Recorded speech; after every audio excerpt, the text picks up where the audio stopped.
Chance, Marmoush, Semenyo, saved by Salah. Oh, that's a brilliant ball, and Ekitike wide.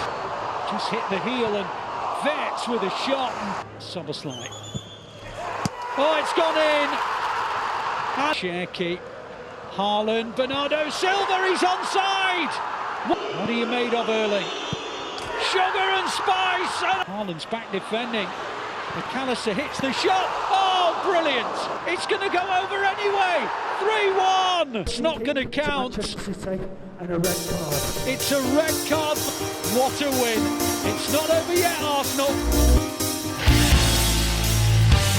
ከ80 ደቂቃ በላይ ደስታው ለአንፊልዱ ክለብ ሊቨርፑል ነበር። 84ኛው ደቂቃ ላይ ማንቸስተር ሲቲ ከአርሰናል በ9 ነጥብ ልዩነት ዝቅ ብሏል። ሚኬል አርቴታ ይህንን ጨዋታ በተለየ ትኩረት ተከታትሏለሁ ያለውን የመድፉን መሪ ጨምሮ ሁሉም የአርሰናል ደጋፊዎች በጨዋታው ውጤት ፈገግ እያሉ ነው። የዶሚኒክ ሳቦት ላይ አስደናቂ ቅጣት ምት የፕሪሚየር ሊጉ ዋንጫ በጊዜ ወደ ለንደን የሚሄድ መሆኑን ለመጠቆም በቂ ትመስል ነበር። እግር ኳስ ማይተነበይ፣ እግር ኳስ የሄደው የሚጠፋበት፣ የተያዘው የሚወድቅበት፣ ያጎነበሰውም ቀና የሚልበት፣ የመጨረሻው ፊሽካ እስኪነፋ ሁሉም የሚሆንበት እግር ኳስ አንፊልድ ሮድ ላይ እንደገና በደንብ የተጻፈ ድራማ መምሰሉን ቀጠለ። ያበቃለት የሚመስለው የፔፕ ጓርዲዮላ ቡድን 84ኛው ደቂቃ ላይ በበርናርዶ ሲልቫ ጎላቻ ሆነ። መደበኛዎቹ ደቂቃዎች ተጠናቀቁ፣ የባከኑ ደቂቃዎች ተጨመሩ። አቻ መውጣት የጨዋታው የመጨረሻ ውጤት የሚመስልበት ሰዓት ላይ የሊቨርፑል ግብ ጠባቂ ፈጽሞ አደገኛ ላልሆነች ሙከራ የጀማሪ ግብ ጠባቂ ስህተት የመሰለ ደፋር ስህተት ሰራ። የሄደው የፔፕ ጓርዲዮላና የቡድኑ ተስፋ ተመለሰ። የተረጋጋው አንፊልድ በ7 ደቂቃ ውስጥ በስህተቶች መርበትበት ጀመረ። ማንቸስተር ሲቲ በኤሪን ብሮት ሃላንድ ጎል 2-1 መራ። ያ ብቻ አይደለም።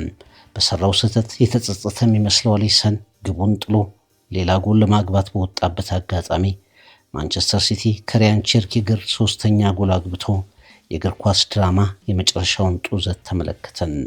ኋላ ጋሪ ኔቭል የጨዋታውን ደስታ ገፎ የወሰደ ድራማ ያለው የቫር ውሳኔ ጎሏን ሽሮ ሳቦስላይን በቀይ ካርድ አሰናበተ። ሊቨርፑል የጨበጠውን ጣለ፣ ሲቲ የሄደውን ተስፋ መለሰ። የእንግሊዝ ፕሪሚየር ሊግ የዋንጫ ፍክክር ወደ ትኩሳቱ ተመለሰ። ፔፕ ጓርዲዮላ 6 ነጥብ ርቀት ላይ ነን፣ ቀላል ልዩነት አይደለም፣ ግን በእግር ኳስ ሁሉም ነገር ይሆናል በማለት ውጤቱ ማንቸስተር ሲቲን ወደ ዋንጫ ፍክክር የመለሰ መሆኑን አመነ። እግር ኳስ እንዴት ውብ ስፖርት ነው! ሊቨርፑል 1 ማንቸስተር ሲቲ 2።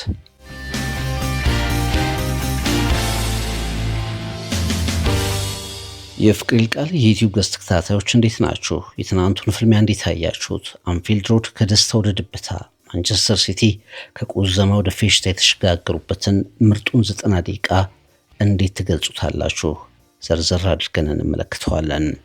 ከጨዋታው በፊት እንግዲህ ሊቨርፑል ያለመሸነፍ ጉዞ ከተደመደመ በኋላ በተለይም በበርንሞስ 3-2 ከተሸነፈ በኋላ ያደረጋቸውን 2 ጨዋታዎች 10-1 በሆነ ውጤት ካሸነፈ በኋላ በድምሩ 10-1 ካሸነፈ በኋላ የተደረገ ውጤት ነው።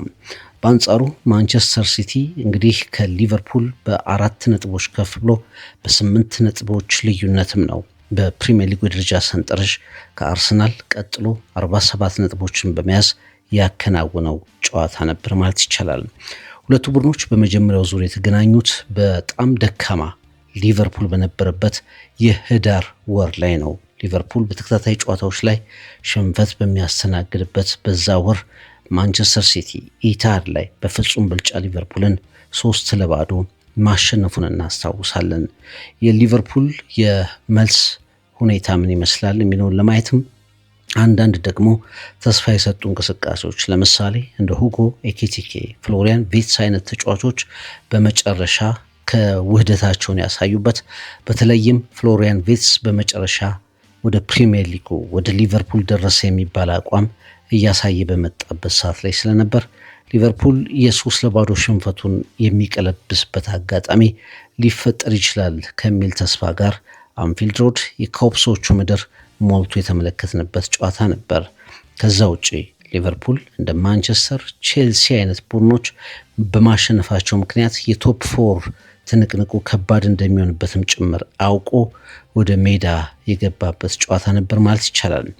የመጀመሪያው አጋማሽ አንፊልድ ሮድ እንግዲህ ከደጋፊው ድባብ ጋር ተያይዞ ጥሩ አጀማመር ያሳያል ተብሎ ቢጠበቅም ጨዋታው እንደተጀመረ ስጋት መፍጠር የቻሉት ሲቲዎች ነበሩ። በተለይ ከመጀመሪያው ደቂቃ ጀምሮ በሃላንድ አማካይነት ኬርኬዝ ያዳነው ኳስ ለሊቨርፑሎች ስጋት የፈጠረ ነበር። ብዙም ሳይቆይ ሊቨርፑል በሁጎ ኤኪቲኬ እንደዚሁ በሳላህ አማካይነት አልፎ አልፎ ሙከራዎችን ለማድረግ ጥረት ሲያደርግ ተመለከትን።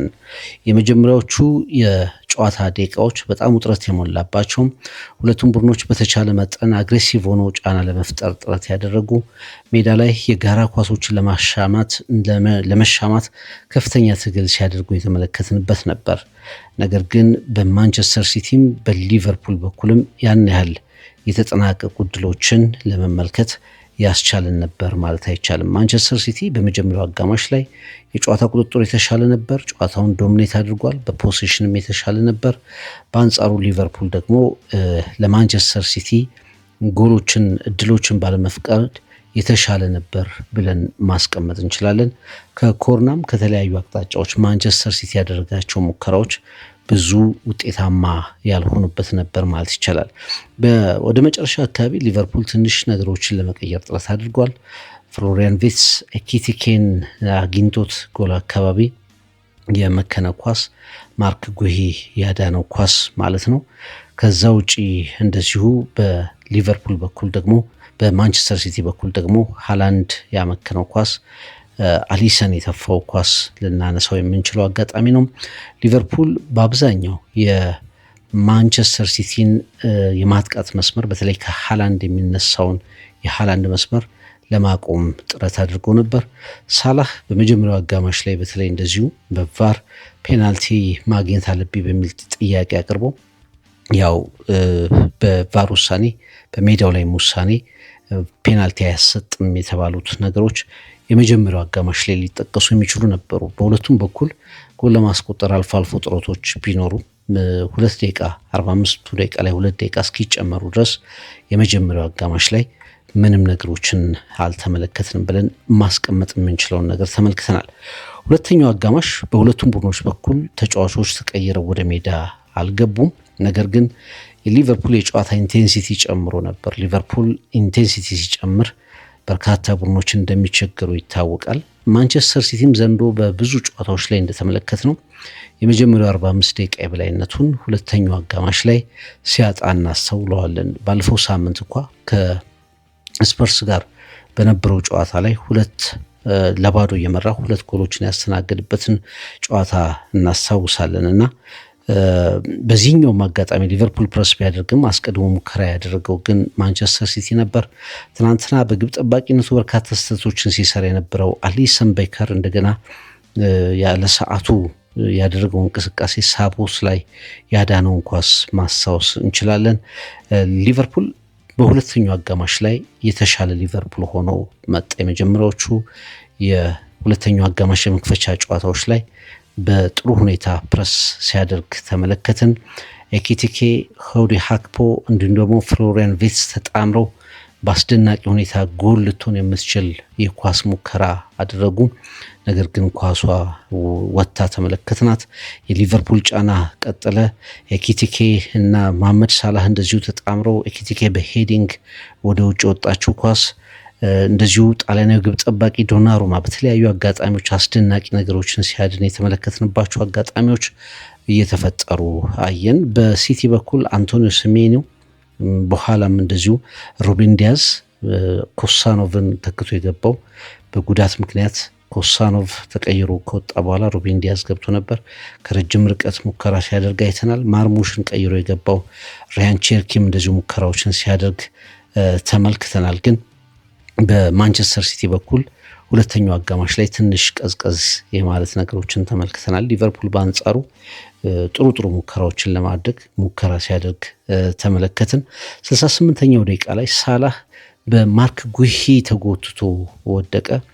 ዳኛው ቅጣት ምት ከፔናልቲ ቦክስ ውጭ ሰጥተው ለማርክ ጉሂ የቢጫ ካርድ ማስጠንቀቂያ ሰጡ። ይሄ ነገር ግን በጣም አከራካሪ ሆኗል በሊቨርፑል ደጋፊዎች። ጎል ስኮሪንግ ኦፖርቹኒቲ ነበር። ስለዚህ የማርክ ጉሂ ቅጣት ወደ ቀይ ካርድ መሆን ነበረበት የሚሉ ሀሳቦች ተሰንዝረዋል። ግን ቫር የክሬግ ፖውሰንን መሀል ሜዳ ላይ የወሰኑትን ውሳኔ በጨዋታ የወሰኑትን ውሳኔ ወደ ማጽናት ሄዷል። ፍሪኪኩን በጥሩ ቦታ የተገኘ ቢሆንም ሊቨርፑል ሳይጠቀምበት ቀረ። ይሄ እንቅስቃሴ ጥቂት እንዳለፈ ሊቨርፑል ሌላ ቅጣት ምት 73ኛው ደቂቃ ላይ አገኘ።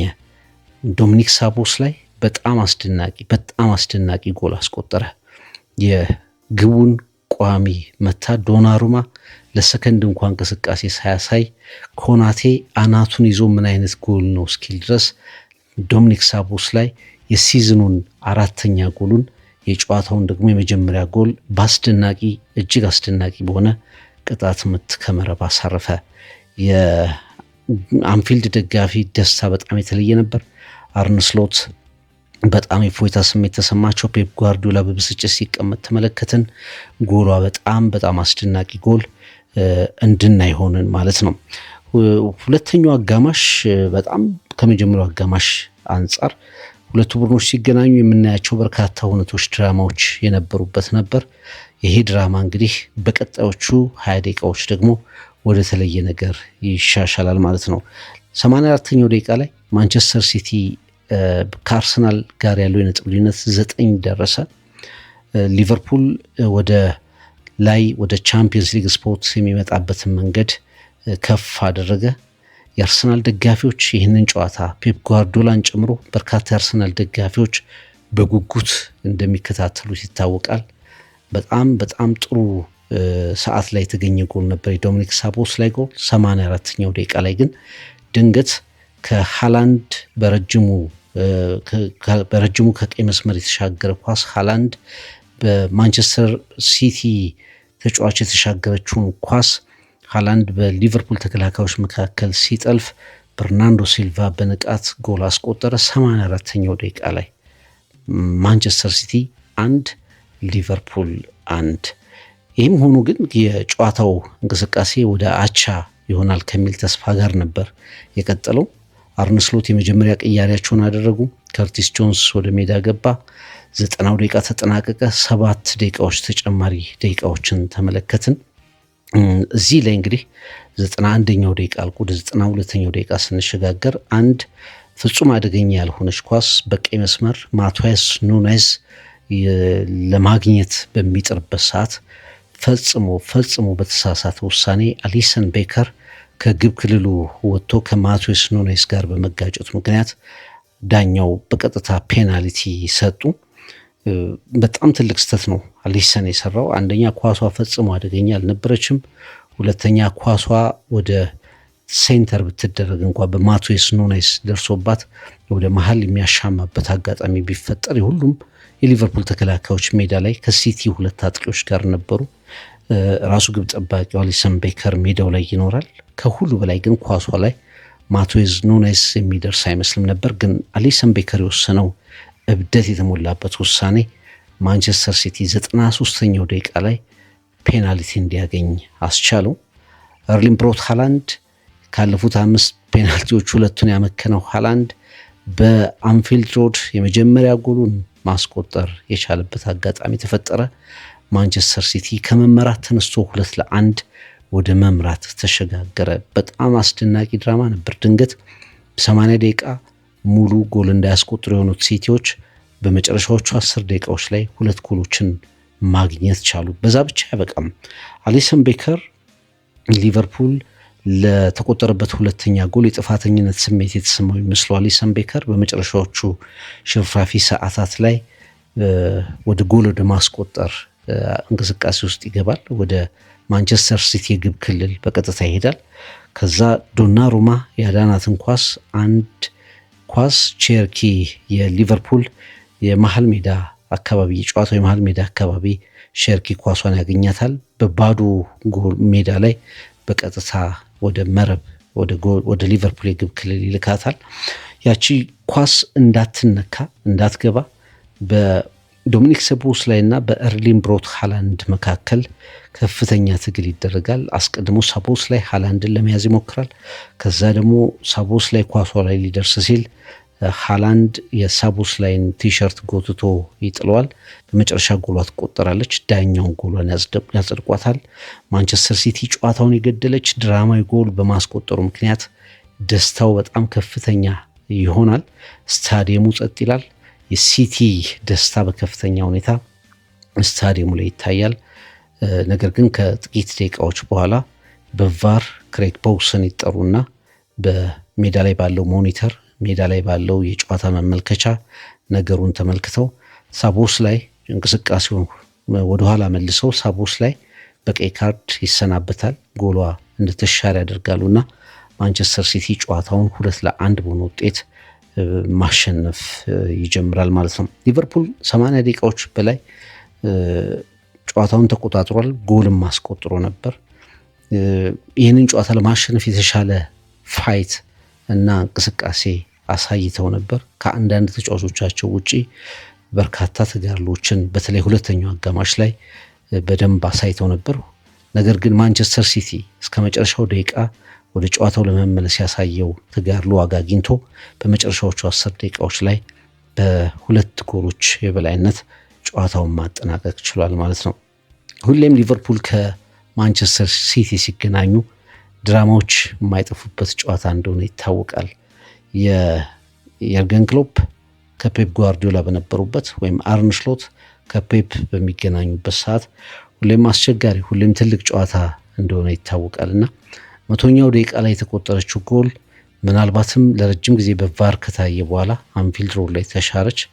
ሪያን ቼርኪ የማንቸስተር ሲቲን ድራማዊ ጎል በአስገራሚ ሁኔታ ያስቆጠረ መስሎ የማንቸስተር ሲቲ ደጋፊዎችም ደስታ ከፍተኛ የነበረበት አጋጣሚ በመጨረሻ በቫር እንዲሰረዝ መደረጉ ይታወሳልና እዛ ላይ የተለያዩ አስተያየቶች ተሰጥተዋል። በተለይ የጋሪ ኔቪል ከእግር ኳስ ላይ ደስታን የሚነጥቅ ውሳኔ በማለት ገልጾታል። በእግር ኳስ ታሪክ ከምናስታውሳቸው ምርጥ ጨዋታዎች መደምደሚያዎች መካከል አንዱን ቫር ነጥቆናል የሚል አስተያየቱን ሰንዝሯል።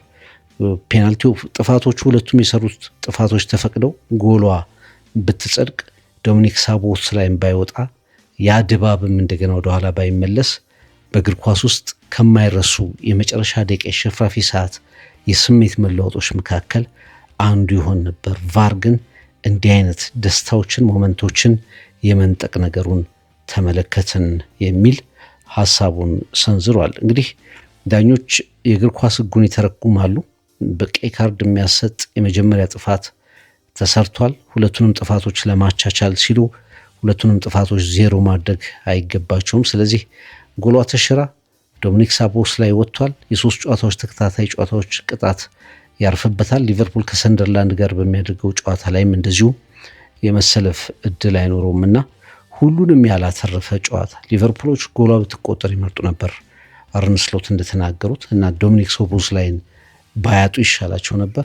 ማንቸስተር ሲቲዎች ደግሞ ያንን የመሰለ ድራማ ያንን የመሰለ ተጋድሎ አድርገው ሶስተኛ ጎል በጣም አስፈሪ በሚሉት ስታዲየም ላይ ሶስተኛ ጎል አስቆጥረው ደስታቸውን የበለጠ ቢገልጡ ይመርጡ ነበር የሚል ነገር አለ። ገለልተኛ ተመልካቾችም እውነት ለመናገር እንዲህ አይነት ነገሮችን ማየት ይፈልጋሉ። እግር ኳስ የእንዲህ አይነት ገጠመኞች የእንዲህ አይነት ሁነቶች ክስተት ነው።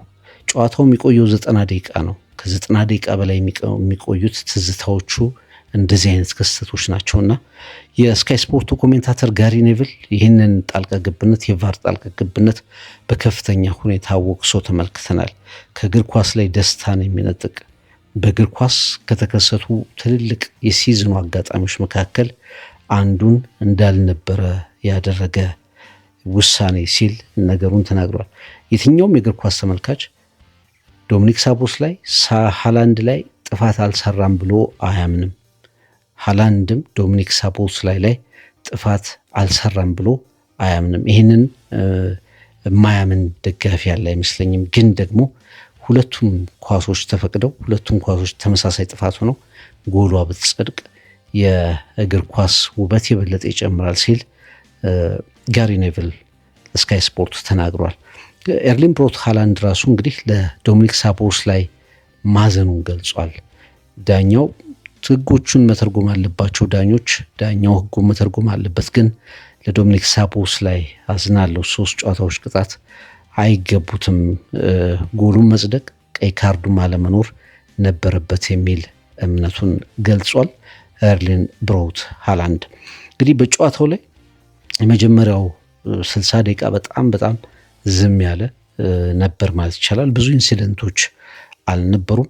ዶሚኒክ ሶቦስላይ 74ኛው ደቂቃ ላይ ያችን አስደማሚ ቅጣት ምት ካስቆጠረ በኋላ ግን እንደ ሃላንድ፣ በርናንዶ ሲልቫ አይነት ልምድ ያላቸው ተጫዋቾች በተለይ ተጣምሮ 84ኛው ደቂቃ ላይ ጎሏን ካስቆጠሩ በኋላ ድራማዎች በድራማ ላይ እየተጨመሩ የአንፊልድ ሮዱ ድራማ በከፍተኛ ሁኔታ ከ90 ደቂቃ በላይ ትዝታ እንዲኖረው ሆኖ ተጠናቋል።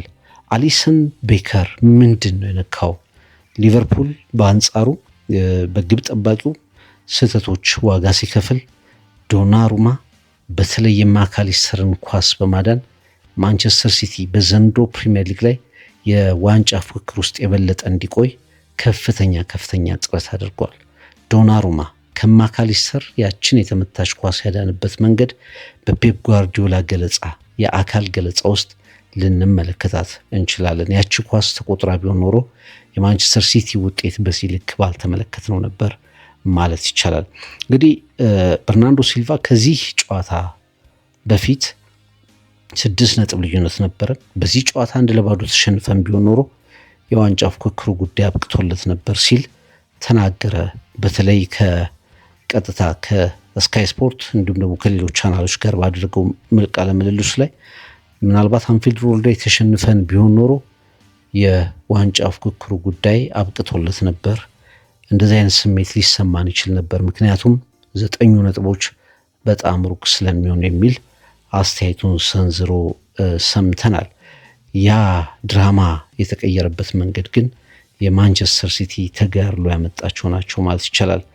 ኤርሊንግ ብሮት ሃላንድ ሊቨርፑል ከማንቸስተር ሲቲ ባደረጋቸው ጨዋታዎች ላይ ደጋግሞ ጎል ማስቆጠር የሚችል ተጫዋች አይደለም። የመጀመሪያ ጎሉንም አስቆጥሯል። ከዛ ውጭ እንግዲህ ማንቸስተር ሲቲ በመጨረሻ ደቂቃ ጎሎች ላይ በመጨረሻ ደቂቃ ጎል ደስታውን ሲነጥቅ፣ ሊቨርፑል ለአራተኛ ጊዜ ከ90 ደቂቃ በኋላ በተቆጠሩ ጎሎች መሸነፉን ያረጋገጠበት ምሽት ሆኗል።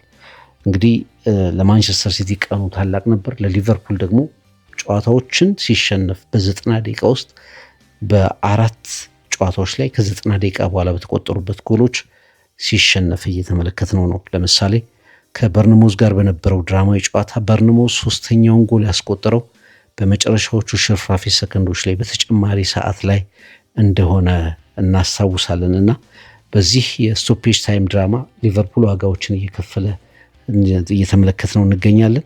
በአንጻሩ ደግሞ ማንቸስተር ሲቲ አሁን ራስ መተማመኑን የዋንጫ ፉክክሩን የሚመልስበትን ትልቅ እድል እንዲያገኝ አድርጓል ማለት ነው።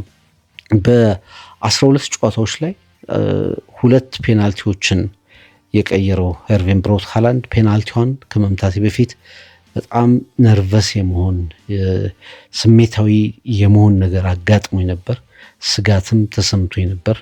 ያችን ወሳኝ ጎል በማስቆጠሬ ግን ደስተኛ ነኝ ሲል ሀሳቡን ተናግሯል። ዣን ሉጂ ዶናሩማ ምን አይነት ግዢ ነው! ማንቸስተር ሲቲ ከስፐርስ ጋር ባደረገው ጨዋታ ያ አስደንጋጭ ውጤት አጋጠመው ይታር ላይ። ከዛ በኋላ ፔፕ ጓርዲዮላ ወሳኝ ውሳኔ ወሰነ። ዣን ሉጂ ዶናሩማን አስፈረመ። ሲቲ ከአርሰናል፣ ሲቲ ከትልልቅ ቡድኖች ጋር ከማንቸስተርም ጭምር ከትልልቅ ቡድኖች ጋር ባደረጋቸው ጨዋታዎች እንዲሁም ደግሞ ነጥብ ሊጥልባቸው ይችሉ በነበሩ ወሳኝ የፕሪሚየር ሊጉ ጨዋታዎች ላይ በጣም ድንቅ የሚባሉ ኳሶችን ሲያድን ተመለከት ነው። አሌክሲስ ማካሊስተር የመታትና ዲፍሌክት የተደረገች ኳስ በቀጥታ መረብ ላይ ያረፈች በምንልበት ሰዓት ላይ በአስደናቂ ሁኔታ ያዳነበት መንገድ ማንቸስተር ሲቲ በማሸነፉ ሂደት ውስጥ ትልቅ ሚና እንደነበራት እናስታውሳለንና ምን አይነት ግብ ጠባቂ ነው ማንቸስተር ሲቲዎች ያስፈረሙት የሚል ጥያቄ እንድንጠይቅ ያደርገናል። ብዙ የሚገቡ ኳሶችን ጎል ስኮሪንግ ኦፖርቹኒቲዎችን ሲያድን የተመለከትነው ዶናሩማ በጨዋታው በማንቸስተር ሲቲ በኩል በከፍተኛ ሁኔታ ከምናመሰግናቸው ከሚወደሱ ተጫዋቾች መካከል አንዱ ሆኗል። ማርክ ጉሂ ሌላኛው ተጫዋች ነው። አንፊልድ ሮድ ላይ ሙሉ 90 ደቂቃው እስኪጠናቀቅ ድረስ የሊቨርፑል ደጋፊዎች ተቃውሟቸውን ሲያሰሙበት ነበር። ምክንያት አላቸው። እንግዲህ ባለፈው የዝውውር መስኮት በክረምት የዝውውር መስኮት ላይ በመጨረሻዎቹ ሽርፍራፊ ሰዓታት ላይ ነው የዝውውሩ ጉዳይ ከክሪስታል ፓላስ የከሸፈው የማርክ ጉሂ ዝውውር። ፔፕ ጓርዲዮላ ጠብቆ ይህንን ተጫዋች አስፈርመው እንዴት ከቡድኑ ጋር እንደተዋሃደ፣ እንዴት የመሐመድ ሳላህን እንዲሁም ደግሞ የፍሎሪያን ቬትስን ሙከራዎች እንደመከተ፣ እንዴት ለማንቸስተር ሲቲ መከላከል መረጋጋት እየፈጠረ እንደሆነ ይህን ተጫዋች መመልከት ያስፈልጋል። አንቶኒዮ ሰሜኒዮ ሌላኛው በዚህ ጥር የዝውውር መስኮት ላይ ወደ ማንቸስተር ሲቲ መጥቶ ሌላ ዳይሜንሽን የፈጠረ ተጫዋች ነው። ይሄም በማንቸስተር የቡድን ጥልቀት የማንቸስተር ሲቲ የቡድን እንቅስቃሴ ላይ ትልቅ ሚና አለው። ጎሎችን የሚያስቆጥር ተጫዋች ሆኗልና ማርክ ጉሂ ትናንትና በጣም ይፈልጉት በነበሩት ሊቨርፑሎች ቢወቀስም ለማንቸስተር ሲቲ ግን እጅግ ቁልፉ ተጫዋች ሆኖ ተመልክተነዋል። ሁለተኛው አጋማሽ ላይ ሊቨርፑል ካደረገው ነገር አንጻር ውጤቱ ላይገባው ይችላል፣ አቻ ሊገባቸው ይችል ነበር። በትንሹ ትልቅ እድሎችን ፈጥሯል። ሁጎ ኤኪቲኬ ጥሩ ኳሶችን አግኝቶ ነበር፣ እነሱን አልተጠቀመባቸውም። ሳላህ የድሮ ሳላህ ባይሆንም ግን በአንድ ሁለት አጋጣሚዎች ከሁጎ ኤኪቲኬ ጋር ተግባብቶ ያደርጋቸው ሙከራዎች ጥሩ ነበሩ። የፍሎሪያን ቪትስ ሙከራ በጉሂ የዳነችበት፣ በጉሂ ብሎክ የዳነችበት፣ እንደዚሁ ደግሞ በሳቦስ ላይ ጎል የተገኘበትና ጨዋታውን ደግሞ በዛች ጎል መደምደም ያልቻሉበት መንገድ ሊቨርፑሎች የበለጠ እንዲጸጸቱ የሚያደርጋቸው ነው ማለት ይቻላል። ሃላንድ ቀደም ሲል እንደተናገርኩት በአንፊልድ ሮድ የመጀመሪያ ጎሉን አስቆጥሯል። ዶናሩማ በጣም ድንቅ የሚባሉ ኳሶችን አድኗል። ፔፕ ጓርዲዮላ ለመጀመሪያ ጊዜ በአንፊልድ ደጋፊ ፊት ደጋፊዎች በሞሉት አሸንፏል። አንፊልድ ላይ ግን ደጋፊዎች በሞሉት አንፊልድ ላይ ሲያሸንፍ ይህ የመጀመሪያ ድሉ ነው ማለት ይቻላል። በኮቪድ ወቅት ያለ ደጋፊ ያሸነፍባቸው አጋጣሚዎች አሉ። ሙሉ ደጋፊዎች በአንፊልድ እያሉ ግን የፔፕ ጓርዲዮላ የመጀመሪያ ድልም ተመዝግቧል ማለት ይቻላል። ከዚህ ጨዋታ ሶስተኛው ተጋጣሚ አርሰናል ነበር። አርሰናል ይህንን ጨዋታ በተለየ ጉጉት ይመለከተው እንደነበር በእርግጠኝነት መናገር ይቻላል። ሚኬል አርቴታም ተጠይቆ በትልቅ ኢንትረስት በትልቅ ፍላጎት ይህንን ጨዋታ እንደሚከታተለው ተናግሮ ነበር። እስከ 84ኛው ደቂቃ ላይ እስከ 90ኛውም ደቂቃ ላይ ለአርሰናል ሁሉም ነገር የተመቸ ይመስል ነበር። አቻ ውጤትም ቢጠናቀቅ 8 ነጥቦች፣ ሊቨርፑል ቢያሸንፍ 9 ነጥቦች ይመስሉ ነበር። መጨረሻ ላይ ግን ጨዋታው በማንቸስተር ሲቲ አሸናፊነት በመጠናቀቁ የታይትል ሬሱ ከላይ በ6 ነጥቦች ልዩነት ብቻ እንዲወሰን አድርጓል። እርስ በርስ የመገናኘታቸው ጉዳይ ከግምት ገብቶ ምክንያቱም አርሰናል ከማንቸስተር ሲቲ በኢታድ ጨዋታ አላቸው። ከዛ ቀድሞ ሁለቱም ቡድኖች በጣም ከባድ የሚባሉ ተፋላሚዎች አሏቸው። በተለይ አርሰናል ከለንደን ተጋጣሚዎቹ ስፐርስ፣ ቼልሲ እንዲሁም ደግሞ ከኒውካስል ጋር ጨምሮ ከባድ የሚባሉ ፊክስቸሮች አሉት። ራሱ ማንቸስተር ሲቲ አስቶን ቪላን ጨምሮ አርሰናል፣ ቼልሲን እና ሌሎችም ተጋጣሚዎች አሏቸውና የበለጠ የፉክክሩ ጉዳይ ወደ ጡዘቱ እንዲመለስ ያደረገ ጨዋታ ነበር። ግን ማለት ይቻላል ድራማዎቹ ተጨምረውበት የመጨረሻ የሽርፍራፊ ሰዓት ክስተቶቹ ተጨምረውበት የእንግሊዝ ፕሪሚየር ሊግ ታላቅ ፉክክር እንዲመለስ ያደረገ ነበር ማለት ይቻላል። ፔፕ ጓርዲዮላ ተናገረ። በቡድኑ በተጫዋቾቹ መኩራቱን በደንብ ገለጸ። የመጀመሪያው አጋማሽ ፐርፎርማንሳችን በጣም አጀብ የሚያሰኝ ነበር፣ ኢንክሬዲብል ነበር የሚል ሀሳቡን ተናገረ። በሁለተኛው አጋማሽ ሊቨርፑሎች ተሻሽለው መጥተዋል። የዶሚኒክ ሳቦስ ላይ ጎል አርሰናል ላይ ካስቆጠራት ጎል ጋር ተመሳሳይ ነች፣ በጣም ድንቅ ጎል ነች የሚል ሀሳቡንም ተናግሯል። ሳቦስ ላይንም እንደ ተጫዋች በተለየ ሁኔታ አድንቋል። የቡድኑን አምበል ካፕቴን ሲልቫን በተለየ ፐርሶናሊቲው ላለመሸነፍ ባደረገው ተጋድሎ እንደዚሁ አድንቆታል።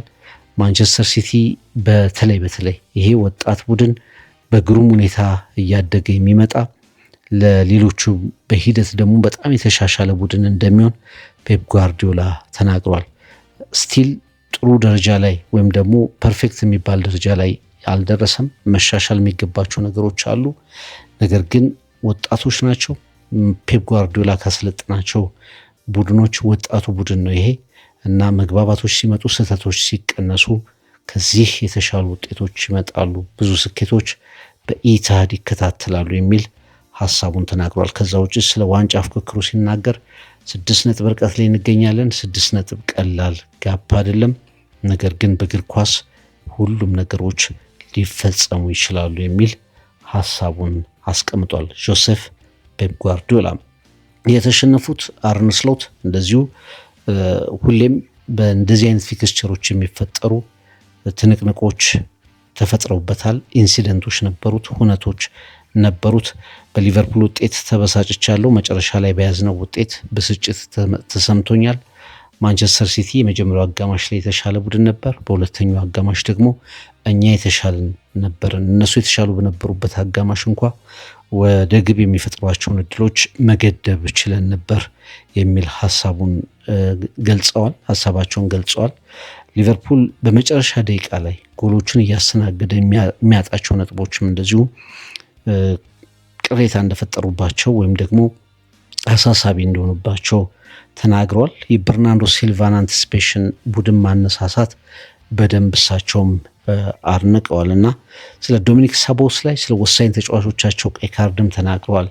እንደሳቸው እምነት ዶሚኒክ ሳቦስ ላይ ጎሉ እንዲቆጠር መፍቀድና ቀይ ካርዱን ማዳን ነበረበት የሚል ሀሳባቸውን ተናግረዋል። ውሳኔው እንደዛ ከሆነ የእግር ኳስ ሕጉ እንደዛ የሚወስን ከሆነ እንቀበላለን። ግን ሳቦስ ላይ ያችን ጎል በማስቀረቱና ባለማስቀረቱ መካከል ሽንፈቱን የማያስቀር ነበር ከሰዓቱ አንጻርና ሳቦስ ላይ ጎሉ እንዲቆጠር መፍቀድ ነበረበት፣ ቀይ ካርድም መመልከት አልነበረበትም የሚል ሀሳባቸውን ተናግረዋል። ከዛ ውጭ እንግዲህ በአንፊልድ ሮድ ላይ በዚህ ፊክስቸር በኢትሃድም በዚህ መርሃ ግብር ላይ እንደ ልብ ጎሎችን የሚያስቆጥረው መሐመድ ሳላህ በጨዋታው ተደጋጋሚ ድሎችን ቢያገኝም ምንም ነገር መጠቀም ያለመቻሉ ጉዳይ ሊቨርፑልን ዋጋ አስከፍሎታል። እስከ መጨረሻውም ታግሰውታል። ግን በቀይ መስመር የተገኘው ውጤት ያን ያህል አመርቂ የሚባል አልነበረም።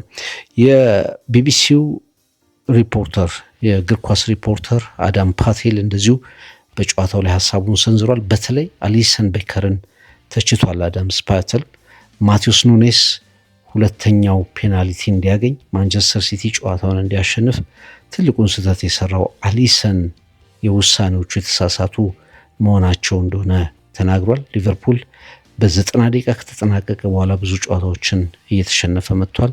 ካለፈው ሲዝን ጋር ሲነጻጸር የዘንድሮ ሊቨርፑል ብዙ ስህተቶችን የሚሰራና የሚፈቅድ እንደሆነ እንደዚሁ አዳም ፓቴል ተናግሯል። ሪያን ግራቨንበርች በቢቢሲ እንደዚሁ ሀሳቡን አስቀምጧል። ማች ኦፍ ዘ ዴይ ላይ የሳቦስ ላይን ቅጣት ምት በተለየ ሁኔታ አወድሷል። የፔናልቲ ጉዳይ ጨዋታውን እንደቀየረው በደንብ ተቀብሏል። ከዛ ውጭ እንግዲህ ውጤቱን ተቀብለን ለቀጣይ ጨዋታዎች መሻሻል ይኖርብናል የሚል ሀሳቡን ተናግሯል ሪያን ግራቨንበርች። በአጠቃላይ አምና ሊቨርፑል ሁለቱንም ጨዋታዎች አሸንፎ ነበር። አንፊልድ ሮድ ላይ ማንቸስተር ሲቲን 2-0 አሸንፎ ነበር። ኢታር ላይም ሄዶ ማንቸስተር ሲቲን አሸንፎ ነበር። ዘንድሮ ደግሞ የፔፕ ጓርዲዮላ ቡድን በኢታድም በአንፊልድ ሮድም ሊቨርፑልን በድምር ውጤት 5-1 በሆነ ውጤት ማሸነፍ ችሏል ማለት ነው። በሁለቱም ጨዋታዎች 6 ነጥቦችን መውሰድ ችሏል የፔፕ ጓርዲዮላው ቡድን። ጆ ሃርት የቀድሞው የማንቸስተር ሲቲ ግብ ጠባቂ ለቢቢሲ ስፖርት እንደተናገረው ይሄ ውጤት ምናልባትም ማንቸስተር ሲቲን ወደ ትልቁ የዋንጫ ፉክክር የሚመልስ ነው ብሏል። 3 ነጥብ ይመስላል፣ ግን 3 ነጥብ ብቻ ያልሆነ የሚልም ገለጻን አክሎበታል። ከአሁን በኋላ ቡድኑ በሚኖረው የራስ መተማመን ላይ ከፍተኛ ሚና የሚኖረው ድል ሲል ሀሳቡን አስቀምጧል። በርናርዶ ሲልቫ የጨዋታው ወሳኝ ነበር በማንቸስተር ሲቲ በኩል። እንግዲህ በጨዋታው በኋላ ይህንን ጨዋታ ተሸንፈን ቢሆን ኖሮ በአርሰናልና በእኛ መካከል ያለው ጋፕ በጣም ስለሚሰፋ በዋንጫው ጉዳይ ላይ ኦልሞስት ተስፋ እንቆርጥ ነበር የሚል ሀሳቡን ተናግሯል። ይሄ ጨዋታና ውጤቱ እጅግ ወሳኝ ናቸው ለፕሪሚየር ሊጉ። በፕሪሚየር ሊጉ ለማሸነፍ ከባድ በሆኑት ስታዲየሞች ላይ እንዲህ አይነት ውጤት ማስመዝገብ በቀጣይ ለሚመጡ ጨዋታዎች እጅግ ወሳኝ ነው ሲል ደስታውንም ውጤቱንም በተለየ ሁኔታ ገልጿል። በርናርዶ ሲልቫ አንፊልድ ሮድ ላይ ማሸነፍ ከባድ እንደሆነ ይታወቃል ለየትኛውም ቡድን። በዚህ ወሳኝ ሰዓት ላይ ይህንን ነጥብ ማስመዝገብ መቻላችን በጎል እየተመራን እስከ መጨረሻው ተጋድሎ ለማድረግ የሚረዳን ውጤት ነው በማለት በከፍተኛ ሁኔታ ሀሳቡን አስቀምጧል። ብንሸነፍ ኖሮ ግን የዋንጫው ጉዳይ ለአርሰናል የመሆኑ ነገር እየተረጋገጠ ይመጣ ነበር ሲል ሀሳቡን ተናግሯል። ፕሪሚየር ሊጉ በሳምንቱ ቀናት ይቀጥላል። ማንቸስተር ሲቲ ከፉላም ሜዳው ላይ በኢታድ ረቡዕ ይጫወታል። አርሰናል ከሜዳው ውጪ ብሬንትፎርድን ይገጥማል። ትንቅንቁ ተመልሷል። ከ80 ደቂቃ በላይ ደስታው ለአንፊልዱ ክለብ ሊቨርፑል ሆነ። 84ኛው ደቂቃ ላይ ማንቸስተር ሲቲ ከአርሰናል በ9 ነጥብ ልዩነት ዝቅ አለ። ሚኬል አርቴታና የአርሰናል ደጋፊዎች ጨዋታውን እየተከታተሉ ፈገግታ ነበራቸው። የዶሚኒክ ሳቦስላይ አስደናቂ ቅጣት ምት የፕሪሚየር ሊጉ ዋንጫ በጊዜ ወደ ለንደን የሚሄድ መሆኑን ለመጠቀም በቂ እንደሆነም እያመኑ ነበር። እግር ኳስ አይተነበይም። እግር ኳስ የሄደው ይመለስበታል፣ የተያዘው ይወድቅበታል፣ ያጎነበሰው ቀና ይልበታል። የመጨረሻው ፊሽካ እስኪነፋም ሁሉም ድራማ አለ። እናም በአንፊልድ እንደገና በደንብ የተጻፈ ድራማ ተመለከትን።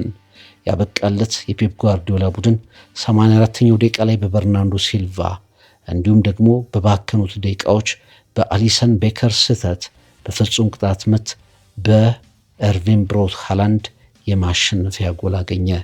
ያ ብቻ አይደለም።